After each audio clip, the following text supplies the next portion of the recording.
OK, j'en fais une petite dernière avec vous. Après ça, mais les autres, vous n'aurez juste pas de rétroaction. Là, vous allez juste savoir si votre réponse est bonne ou mauvaise. Pour cette équation-là, je te le montre de deux manières différentes. Tu as un terme en x, un terme constant dans le membre de gauche, tronc égal, puis un terme constant dans le membre de droite. Donc, l'intrus dont il faut se débarrasser, c'est notre terme constant. Notre terme constant est de 1 tiers, moins 1 tiers, donc je vais additionner 1 tiers de chaque côté. 4x moins 1 tiers plus 1 tiers, ça n'affecte pas le terme en x, hein, c'est des termes constants, donc ça va juste rester 4x si on simplifie.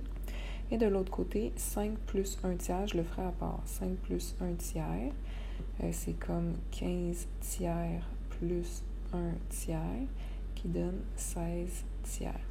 Donc la réponse de ce côté-là, 5 plus 1 tiers, c'est 16 tiers.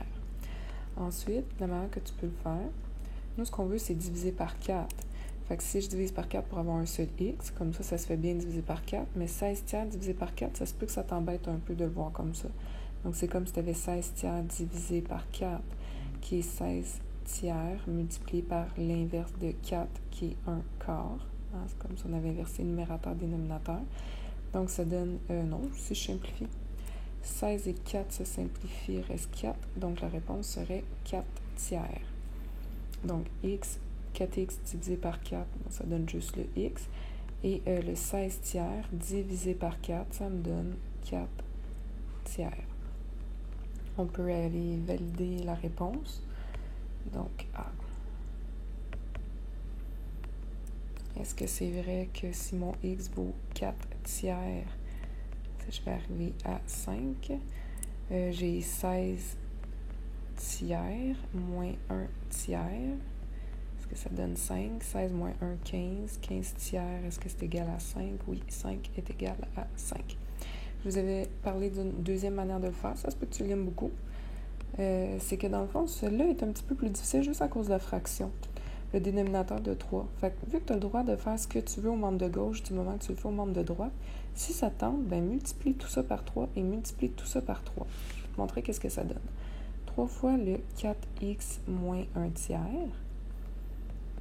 Puis l'autre base, 5 fois 3, 5 fois 3, on peut l'écrire tout de suite, c'est 15. Ben, ici, ça va donner 12x. OK, ça ne me dérange pas. 4x est devenu 12x. Mais ce qui est intéressant, c'est qu'en multipliant par 3, le moins 1 tiers devient moins 1. Okay.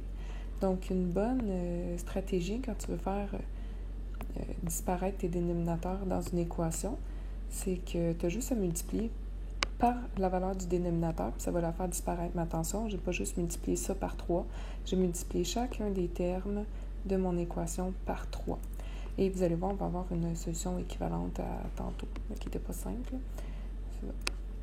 Donc ici, il va me rester à faire plus 1, plus 1. Là, j'ai 12x qui est égal à 16. Ensuite, je vais diviser par 12 de chaque côté pour isoler mon x. Et ici, je vais avoir divisé par 4. Il me reste 4 divisé par 4. Il me reste 3. 4 tiers.